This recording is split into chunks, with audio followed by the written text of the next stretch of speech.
Good morning students. हम chapter 6 उत्पादन फलन का रिवीजन कर रहे हैं।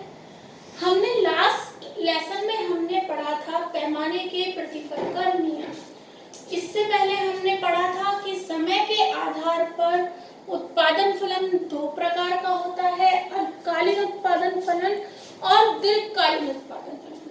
तो अल्पकालीन उत्पादन फलन की व्याख्या परिवर्तनशील अनुपातों के नियमों के आधार पर होती है, जबकि दीर्घकालीन उत्पादन फलन की व्याख्या पैमाने के प्रतिफल के आधार पर होती है। तो पैमाने के प्रतिफल के नियम के बारे में हम लास्ट लेक्चर में पढ़ चुके हैं। आज हम पढ़ेंगे परिवर्तनशील अनुपातों के प्रतिफल का नियम। परिवर्तनशील अनुपातों के प्रतिफल के नियम को अन्य भी कई नामों से जाना जाता है, जैसे घटता हुआ सीमांत उत्पादकता नियम। किस अन्य नाम से जाना जाता है इसको? घटता हुआ सीमांत उत्पादकता नियम, साधनों के परिवर्तनशील अनुपातों के प्रतिफल का नियम और अल्पकालीन उत्पादन सिद्धांत का नियम या अल्पकालीन उत्पादन सिद्धांत। इसे अल्पकालीन उत्पादन सिद्धांत क्यों कहते हैं? क्योंकि अल्पकाल में उत्पादन प्रक्रिया का जो वर्णन होता है वो क्या कहलाता है? एक सिद्धांत कहलाता है, इसलिए इसे अल्पकालीन उत्पादन सिद्धांत भी कहते हैं। घटते हुए प्रतिफल या घटते हुए सीमांत उत्पादकता नियम भी कहते हैं। साधन के परिवर्तनशील अनुपातों के प्रतिफल का नियम भी कहते हैं। इस नियम का प्रयोग सबसे पहले फ्रांसीसी अर्थशास्त्री ट्रूगोट ने किया और फिर बाद में इसके साथी माल्थस और डेविड रिकार्डो ने अपने प्रयोगों में इस नियम का प्रयोग किया। अगर क्वेश्चन आ जाता है परिवर्तनशील अनुपातों के प्रतिफल का नियम सबसे पहले किस अर्थशास्त्री ने किया? फ्रांसीसी अर्थशास्त्री ट्रूगोट ने। उसके बाद माल्थस और डेविड रिकार्डो ने इस सिद्धांत का प्रयोग किया। इस सिद्धांत में होता क्या है? परिवर्तनशील अनुपातों का नियम क्या है? इसमें क्या होता है? एक साधन को स्थिर रखकर, उत्पादन के एक साधन को स्थिर रखकर अन्य साधनों में परिवर्तन किया जाता है और उसी के आधार पर साधनों के अनुपातों में परिवर्तनशीलता का पता लगाया जाता है। क्या होता है? एक साधन को स्थिर रखा जाता है और अन्य साधनों में परिवर्तन किया जाता है और इन दोनों के आधार पर साधनों के अनुपातों में कितना परिवर्तन हुआ उसको ज्ञात किया जाता है। इसी को ही क्या कहते हैं? परिवर्तनशील अनुपातों के प्रतिफल का नियम। तो क्लियर? परिवर्तनशील अनुपातों के प्रतिफल के नियम को कई अन्य नामों से जाना जाता है और इसे अल्पकालीन उत्पादन सिद्धांत भी कहते हैं। इसका प्रयोग सबसे पहले फ्रांसीसी अर्थशास्त्री ट्रूगोट ने किया, फिर उसके बाद में उसके साथी माल्थस और रिकार्डो ने इसका प्रयोग किया।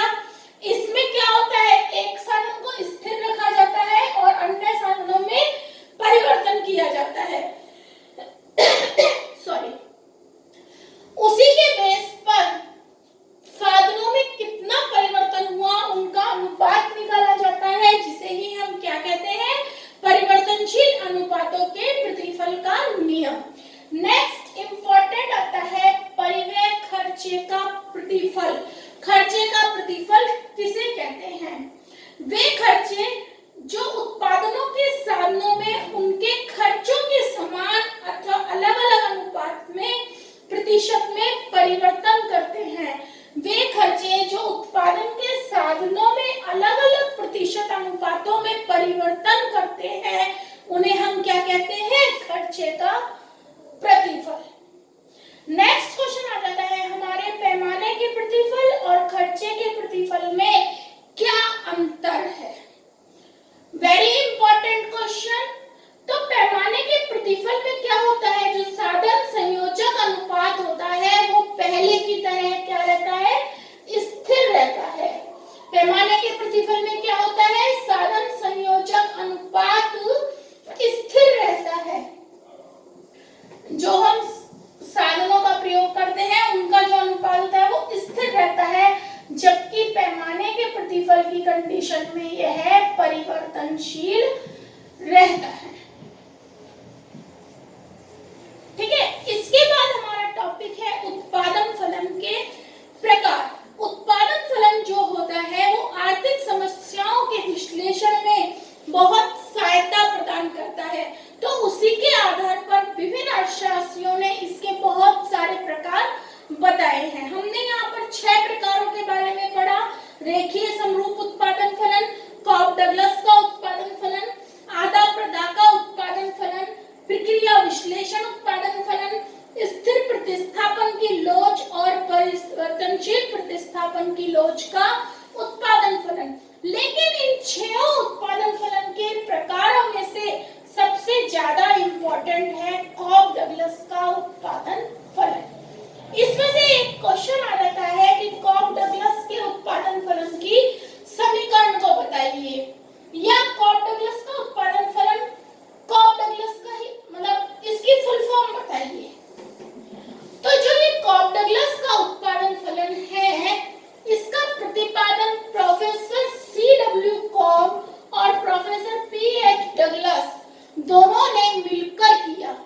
इस वाले उत्पादन फलन का प्रतिपादन प्रोफेसर C.W. कॉक और P.H. डगलस दोनों ने मिलकर किया और इन्हीं के सरनेम के आधार पर ही इसका नाम कॉक डगलस का उत्पादन फलन रखा गया। अब हमारे पास क्वेश्चन आ जाता है कि कॉक डगलस के उत्पादन फलन की गणितीय समीकरण बताइए। तो इसके सिद्धांत की गणितीय समीकरण है x f